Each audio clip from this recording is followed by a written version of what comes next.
Jai Hind, one and all. The topic we are going to take today is logarithm. Logarithm basically है क्या?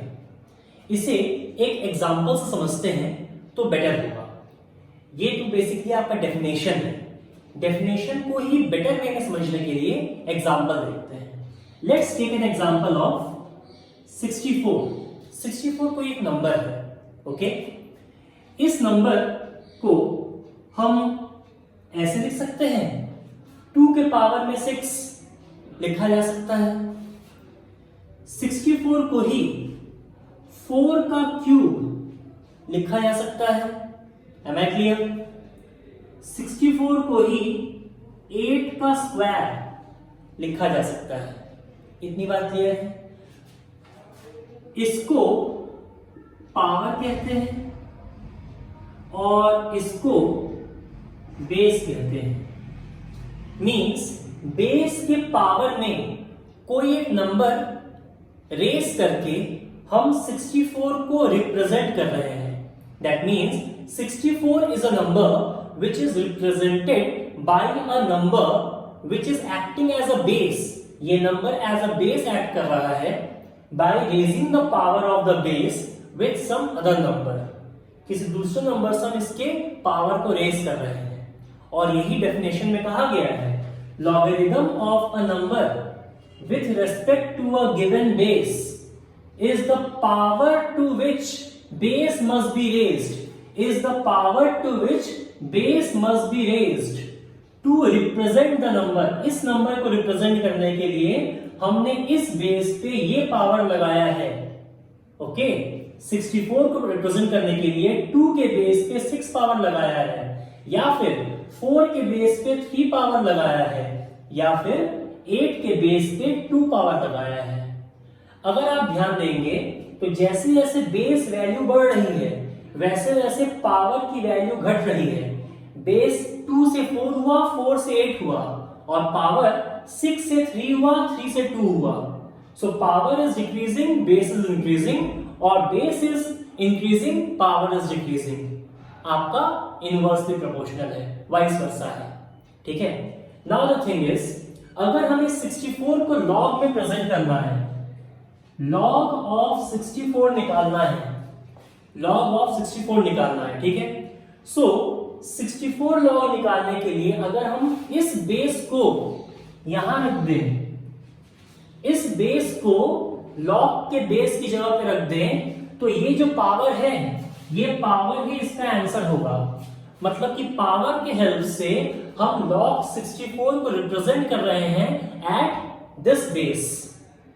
Power के help से, जो यहां पे पावर आया था, इस पावर के हेल्प से हम इस नंबर का log रिप्रेजेंट कर रहे हैं at this base. Again take the example.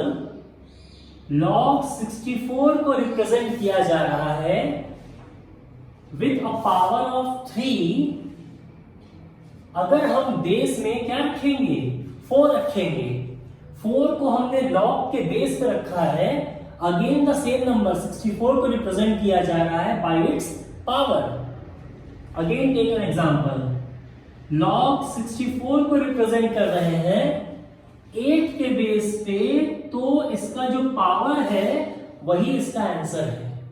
Means 64 का अगर हम log निकालते हैं इस बेस पे, तो पावर जो होगा वो क्या होगा, इसका आंसर होगा. तो इस तरीके से हम log को स्टडी करेंगे. This is the way of studying log. एक और एग्जांपल लेते हैं. 1000 को हम 10 टू द पावर 3 लिख सकते हैं.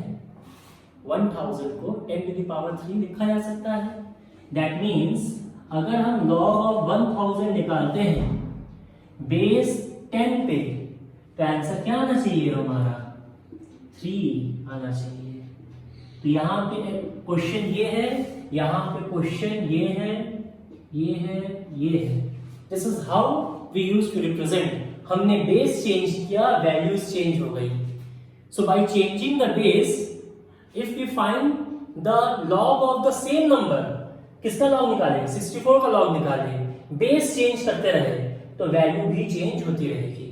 मींस बेस पे डिपेंडेंट है, ये बेस पे डिपेंड कर रहा है. बेस क्या है, तो सेम नंबर का log आपका अलग अलग वैल्यू रिप्रेजेंट करता रहेगा, अलग अलग वैल्यू आपको देता रहेगा।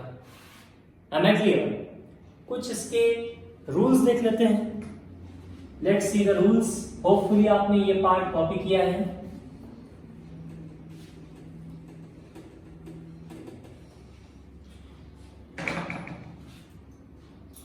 First, log m to the power n। अगर log के यहां पे कुछ नहीं लिखा है, अगर log के बेस में कुछ नहीं लिखा, this is the place of base, इस जगह को हम लोग बेस कहते हैं, इस जगह पे कुछ नहीं लिखा है तो हम लोग मान लेंगे कि ये e बेस में। e का मतलब क्या है? एक्सपोनेंट। e का मतलब क्या है? एक्सपोनेंट। यहां पे कुछ नहीं है तो हम क्या मानेंगे? एक्सपोनेंट मान लेंगे, e बेस में है, या फिर नेचुरल लॉग है ये। It is a natural log, इसे नेचुरल लॉग भी कहा जाता है।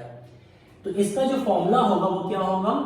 जब भी m के पावर में n रहेगा, ये n आगे आके मल्टीप्लाई होता है।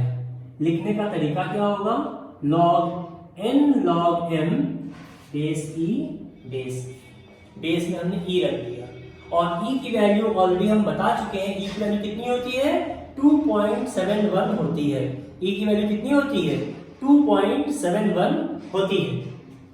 नाउ सेकेंड, अगर हम माने log m इंटू n है, log m इंटू n है, बेस में e है, तो क्या हो जाएगा? log m plus log n base e। अगर आपका लिखा गया है log m by n base e, तो ये क्या हो जाएगा? log e m minus log e n। Multiply जो है ये प्लस में कन्वर्ट हुआ, डिवीजन जो है ये माइनस में कन्वर्ट हुआ। ओके, अगर यहां पे लिखा है log a बेस a, अगर log a है, log a की वैल्यू निकालनी है और बेस में भी a है, तो आंसर क्या होगा? आंसर हो जाएगा 1। अगर ऐसा कहीं कंडीशन आता है तो वैल्यू क्या आ जाएगी? वैल्यू आएगी 1। फिफ्थ, अगर log e बेस मान लेते हैं 10 लिखा हुआ है, log e बेस में है और log 10 की वैल्यू निकालनी है।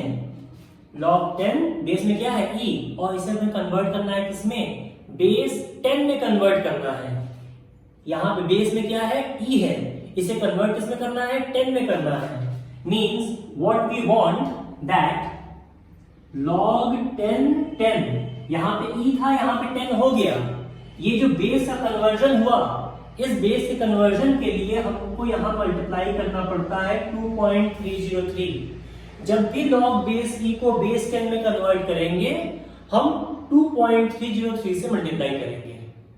अगेन हम कह रहे हैं, जब भी log बेस e को बेस 10 में कन्वर्ट करेंगे, 2.303 से मल्टीप्लाई करेंगे, 2.303 से मल्टीप्लाई करेंगे। Am I clear? There is one more example, one more rule you can say, that is base change rule. Sixth, suppose हमें log m निकालना है log b बेस में। log m की वैल्यू निकालनी है, b के base में निकालनी है हमें वैल्यू। ओके, बट हमें पता है log m की वैल्यू a बेस में। हमें जो पता है log m की वैल्यू पता है a बेस में, जबकि क्वेश्चन में क्या दिया हुआ है? log m की वैल्यू निकालनी है b बेस में। तो हमने किसे इंट्रोड्यूस किया? हमने a को इंट्रोड्यूस किया। a was not in the question, we have introduced a was not in the question, we have introduced a as we know the value of log m base a, but the question is we need to find the value of log m in base b. So what we have to do? We have to multiply log base a in b.